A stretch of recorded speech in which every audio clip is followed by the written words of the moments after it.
তারপর আমি বিছানা থেকে ওঠার চেষ্টা করি, কিন্তু কিন্তু কিন্তু মা আমার এই হাতটা শক্ত করে ধরে। হ্যাঁ হ্যাঁ, আমি স্পষ্ট দেখেছি পায়েল এই বিছানায় ছিল। হ্যাঁ, এখানে ছিল পায়েল, এখানে ছিল। বিশ্বাস করো। কে?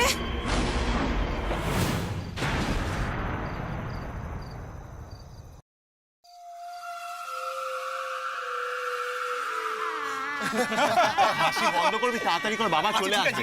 তাড়াতাড়ি কর। রাজা ওই ওই বল রেডি। ও বাবা, এখনো সাজগোজ হলো না? আরে বাবা, সময় মতো বেরোতে না পারলে যে লগ্ন বয়ে যাবে। শোনো, আমার কথাটা একটু মন দিয়ে শোনো। এখনই এত সাজগোজ করিও না, বুঝেছো? অনেক দূর জার্নি করতে হবে, এই সাজগোজের কিছুই থাকবে না। বরং স্পটে পৌঁছে বর গাড়ি থেকে নামার আগে তখন একটু সাজিয়ে দিই। বিষ্ণুমশাই, আমাদের হয়ে গেছে, আমরা এক্ষুনি আসছি, আর জাস্ট 5 মিনিট। আমার কথাটা একটু মন দিয়ে শোনো। বরযাত্রীদের গাড়িতে আমি তুলে দিয়েছি, তোমরা যে গাড়িতে যাবে সেই গাড়ি রেডি রয়েছে। তোমাদের রওনা করে তারপরে আমি রওনা দেবো। মেশমশাই, আপনি গাড়িতে উঠে যান, আমরা এক্ষুনি আসছি। তাছাড়া ও তো রেডি হয়ে আছে না, কপালে জাস্ট ওই চন্দনের ফোঁটাটা লাগালেই সেই চন্দনের যাকে তাড়াতাড়ি করো, তাড়াতাড়ি করো। এই তুই চলে তুমি যাও, আমি দাদু ভাই। তাড়াতাড়ি নিয়ে আয়। তাড়াতাড়ি কর। কি দিয়ে চন্দন পড়াচ্ছিস রে? খুব লাগছে। ওফ,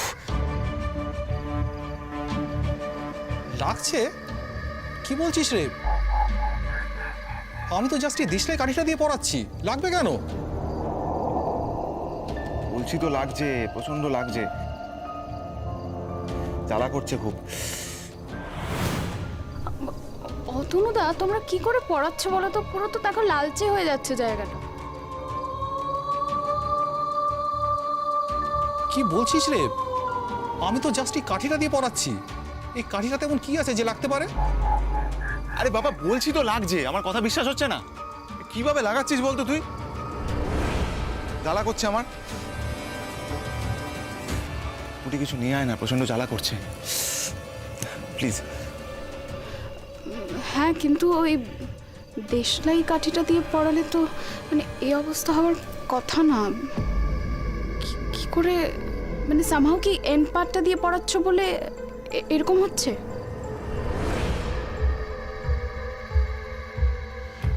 আচ্ছা, তাও যদি পড়িয়ে থাকি তাহলেও কি রক্ত বেরিয়ে যেতে পারে? আমি তো শুধু টাচ করে গেছি। কিরে রাজা, তোর তা মনে হয়নি? আমি জানি না, দেখ, যতবার তুই চন্দনের ফোঁটাটা লাগাচ্ছিলিস না, আমার মনে হচ্ছিল যেন আমার ভেতর দিয়ে রক্ত বেরিয়ে যাচ্ছে। আমি তো বলছি, তোরা বিশ্বাস করছিস না, কি করব বল? আমি তো বুঝতে পারছি না।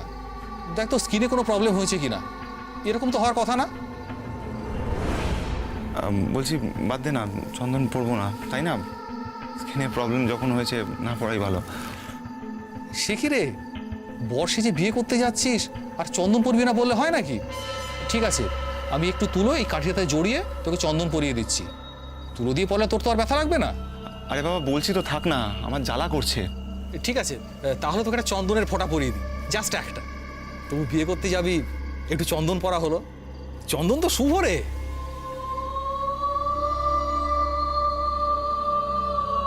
তোর স্কিনে কোনো প্রবলেম হয়েছে, ভালো একটা স্কিনের ডাক্তার দেখিয়ে নিস।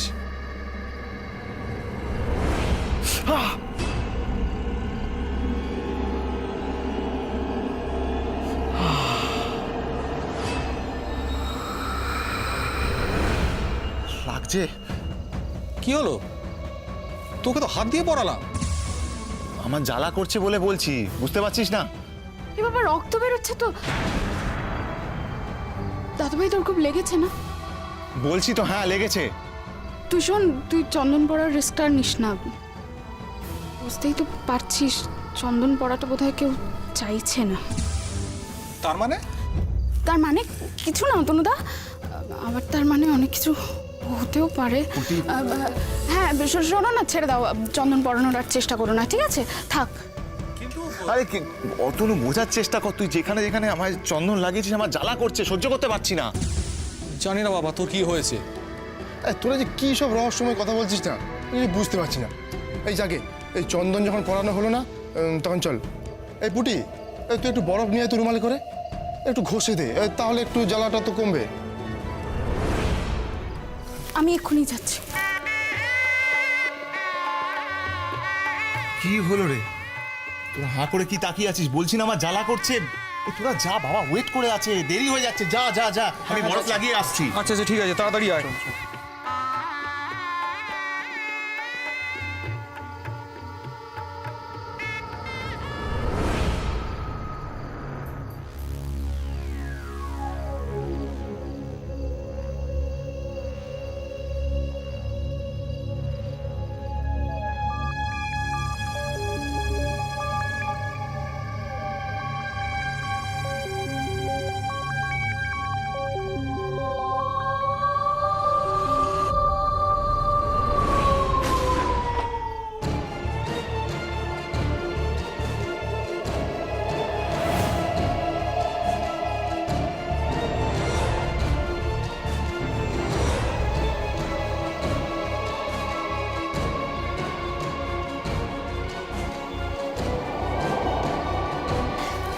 দাদা ভাই, তোর বন্ধুরা কোথায়?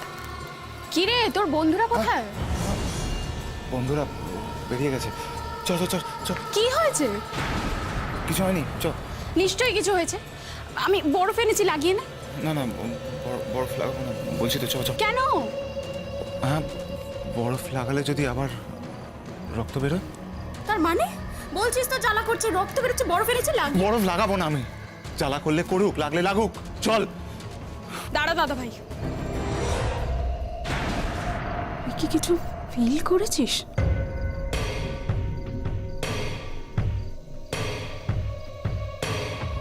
হ্যাঁ, করেছি।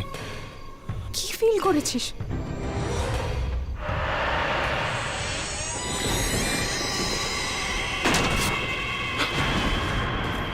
দাদা ভাই, আমার খুব ভয় করছে। ভয় পাস না। এই এই বলছিলাম, মা বলেছিল না পুজো দেবে, দিয়েছে মা? আমি জানি না, হয়তো দিয়েছে। তার মানে পুজো দিয়েও কোনো লাভ হলো না? কিন্তু এখন বাইরে যাবো কি করে? দরজাটা তো লক করে দিয়েছে। দেখছি, দাঁড়া।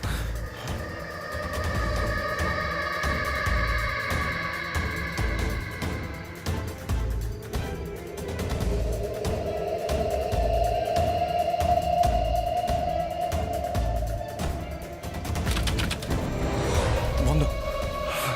কি হবে এখন? দরজা বন্ধ। অতনু, বাবলা, দরজাটা খোল। অতনু, কি হবে? কি করি বলতো এখন? কি হবে এখন দাদা ভাই? বুঝতে পারছি না।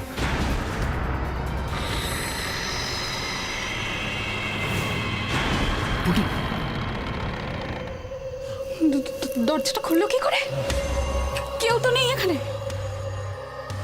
খুললো, বুঝতে পারছিস না? জি। এত বছর ধরে ও প্রতিহিংসাটা এভাবেই লুকিয়ে রেখেছিল ওর মধ্যে। এখন আমি বিয়ে করছি বলে প্রতিহিংসাটা এভাবে বেরিয়ে আসছে। বুঝতে পেরেছিস?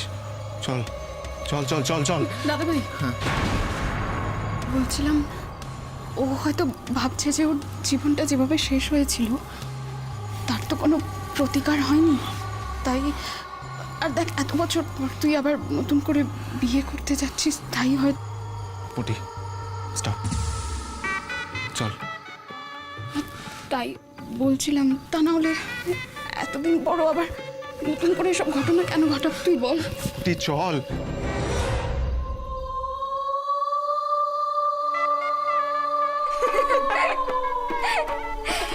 কথা, তোকে আজকে যে সুন্দর লাগছে না, তোর বর এসে তোকে দেখলে আজকে তোর থেকে চোখ ফেরাতেই পারবে না। সত্যি তুই দেখতে সুন্দর এমনিতে ঠিকই, কিন্তু এমন সুন্দর তোকে কোনোদিনও দেখতে লাগেনি। কিন্তু কলকাতায় যাচ্ছিস বলে আমাদের ভুলে যাবি না তো? প্রায় প্রায় আসবি, কথা দে। ইস, এখন কি আমাদের কথা দেবে? এখন শ্বশুর বাড়ি আগে, বর আগে, তারপর তো আমরা। এই বর এসছে, চল চল, দেখে আসি। লুকাতে দাঁড়া, তোকে এসে খবর দিচ্ছি। না, বর এসে তো খবর দেবার কি আছে? আমি কি আমার বরকে দেখিনি না? বাবা, সে কথা বললে হবে না। আমাদের খবর দিতে হবে না মানে? আচ্ছা, না হয় দেখেছিসই, কিন্তু বর বেশি তো আর দেখিসনি। আজকে বর বেশে কিরকম লাগছে সেটা বলে যেতে হবে না? সেই জন্যই তো আমাদের এক্ষুনি যেতে হবে। এই চল চল চল চল চল চল। আরে আরে তোরা তারা আমাকে একা ছেড়ে যাস না এরকম ভাবে। উফ, আমাকে প্লিজ একা ছেড়ে যাস না তোরা। আমি এখানে একা কি করব বলতো?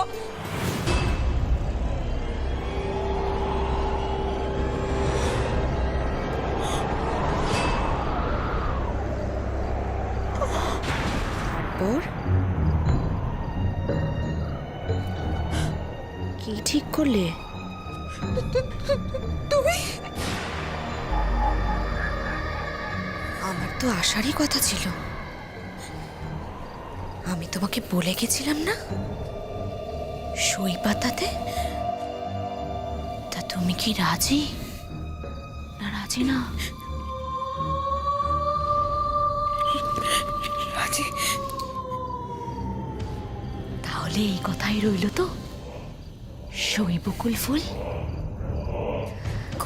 কোন কোন কোন কথা? সই বকুল ফুল? এই তো, এই তো তুমি আমাকে সই বকুল ফুল বলে ডেকেছ। আজ থেকে আমি তোমার বন্ধু হলাম। সই বকুল ফুল, আমি তোমার কোনো ক্ষতি হতে দেব না। কিন্তু আমি ওদের ছাড়বো না, ছাড়বো না ওদের। যারা আমার ক্ষতি করেছে তাদের আমি কিছুতেই ছাড়বো না। কে তোমার ক্ষতি করেছে? তোমার স্বামী। আমার স্বামী? আমার স্বামী তোমার কি ক্ষতি করেছে? তোমার স্বামী আমার যে ক্ষতি করেছিল সেই ক্ষতিও তোমারও করার চেষ্টা করবে, কিন্তু কিচ্ছু করতে পারবে না। ওরা কেউ ভালো মানুষ নয়, কেউ নয়। ওরা আমার উপর যা অত্যাচার করেছিল সেই সব অত্যাচার ওরা তোমার উপরও করার চেষ্টা করবে, কিন্তু শেষ পর্যন্ত কিচ্ছু করতে পারবে না। কারণ তোমার সঙ্গে আমি আছি। হ্যাঁ, আমি আছি তোমার সঙ্গে। আমার বেলা তো কেউ ছিল না, তাই ওরা আমার উপর এত অত্যাচার করতে পেরেছিল। তুমি তুমি কে? তোমার উপর অত্যাচার করেছিল মানে? তুমি তুমি আমার স্বামীকে চেনো কি করে?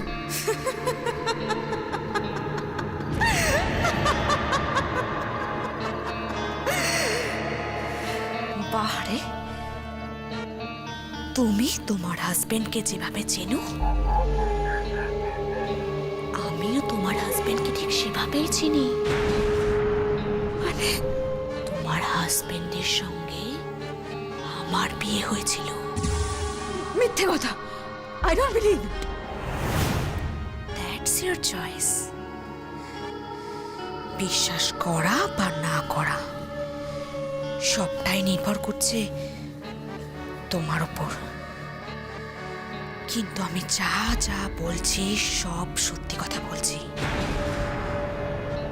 আমি তোমাকে মিথ্যে কথা বলতে যাবো কেন বলো তো? আমার এই জীবনে কি বা পাওয়ার আছে যে আমি তোমায় মিথ্যে কথা বলবো? আচ্ছা বেশ, আজ তুমি তোমার বরকে বাসর ঘরে জিজ্ঞেস করবে যে তোমার বর পায়েল বলে কাউকে চেনে কি চেনে না। যদি তোমার বর না চমকে উত্তর দেয় তাহলে তুমি ধরে নেবে যে আমি মিথ্যে কথা বলছি। আর যদি তোমার বর সাংঘাতিক চমকে যায় আর বলে কোন পায়েল, তখন তুমি ধরে নেবে যে আমি সত্যি কথা বলছি। তোমার কোনো ভয় নেই, একদম ভয় পেও না। আমি আছি, আমি সব সময় তোমার সঙ্গে আছি। ওরা কেউ তোমার কোনো ক্ষতি করতে পারবে না। কি হয়েছে তোমার? কি কি করেছে আমার হাজবেন্ড তোমার সঙ্গে? কি করেছে? কি করেছে সেটা আমি বললে কি তুমি আমাকে বিশ্বাস করবে ভাই?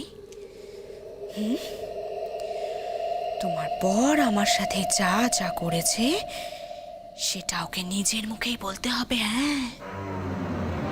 আর সেটা বলানোর ব্যবস্থা করব আমি।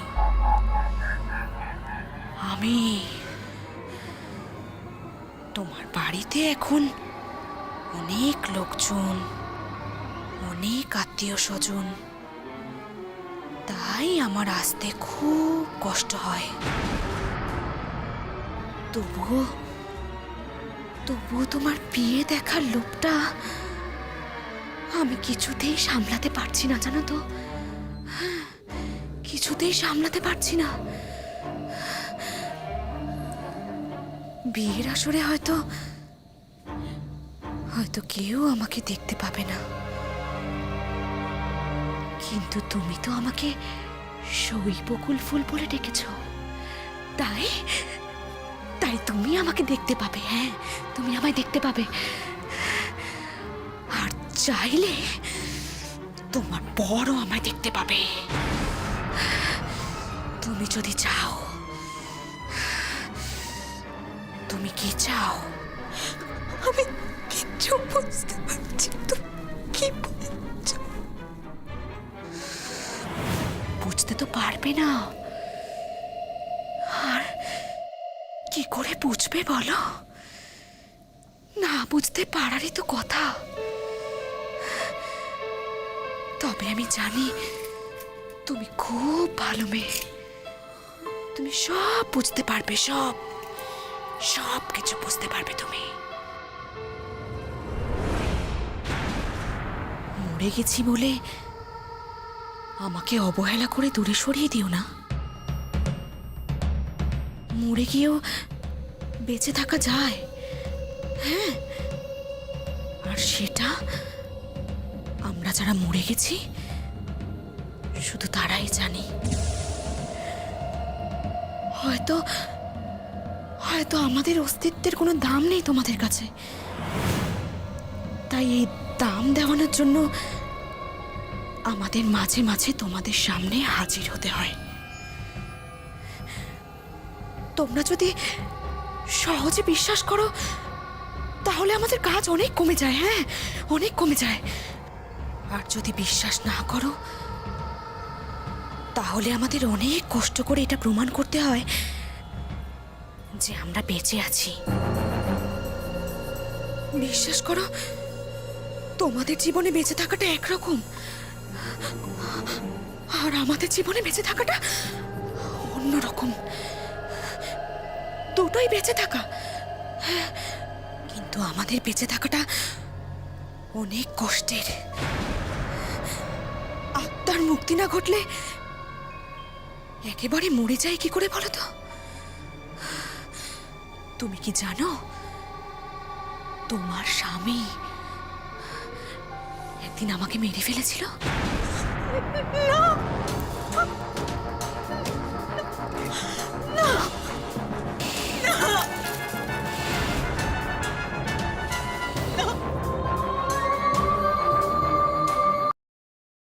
আমি সব কথা তোমার বরকে দিয়ে বলাবো,